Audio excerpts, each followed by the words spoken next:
Durement touché par l'inflation qui a atteint un niveau record et qui perturbe l'économie depuis plusieurs mois, les commerçants ghanéens ont décidé de fermer boutique pour protester contre cette flambée des prix. À Accra, capitale du Ghana, les commerces resteront fermés du 19 au 21 octobre 2022 dans le cadre d'une manifestation contre la hausse du coût de la vie aggravée depuis l'invasion russe en Ukraine. Au Ghana, le taux d'inflation du pays a grimpé à 37,2%, soit une augmentation de 3 points par rapport aux chiffres publiés en septembre 2022.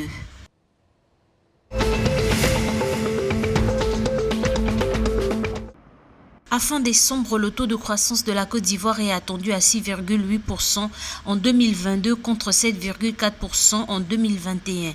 Grâce aux réformes engagées pour contenir les effets de la crise sanitaire de Covid-19 et russo-ukrainienne, le pays a renforcé la résilience de son économie.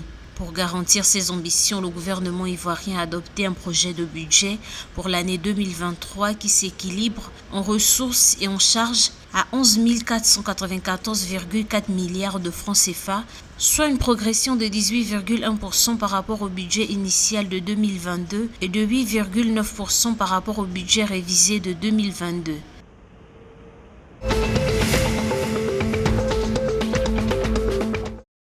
Afin de venir en aide aux sinistrés des inondations 2022, le gouvernement béninois a annoncé mercredi 19 octobre des mesures d'urgence d'assistance. Selon les informations issues des différents rapports et constats de l'Agence nationale de protection civile, ANPC, le gouvernement va œuvrer pour la mise à disposition des ressources substantielles qui serviront à l'acquisition sur place puis à la distribution de produits alimentaires et non alimentaires à la diligence d'un comité présidé par le préfet du département assisté des responsables des services déconcentrés de l'État et communaux concernés.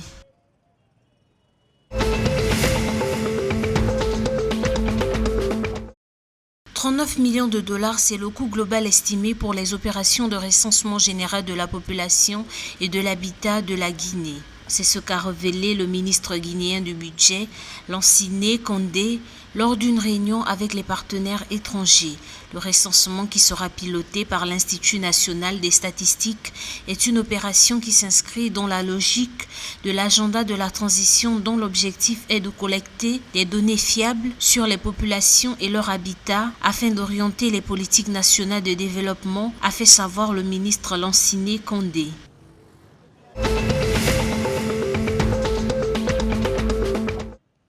La capitale togolaise Lomé vient de bénéficier de 131 millions de francs CFA de l'Agence française de développement AFD pour le projet de valorisation des déchets AfriCompost. Ce financement permettra à la ville de se doter de nouvelles installations pour améliorer le traitement et la valorisation de ses ordures. L'initiative se positionne dans un contexte où la capitale, de plus de 1,5 million d'habitants, produit annuellement 350 000 tonnes de déchets ménagers.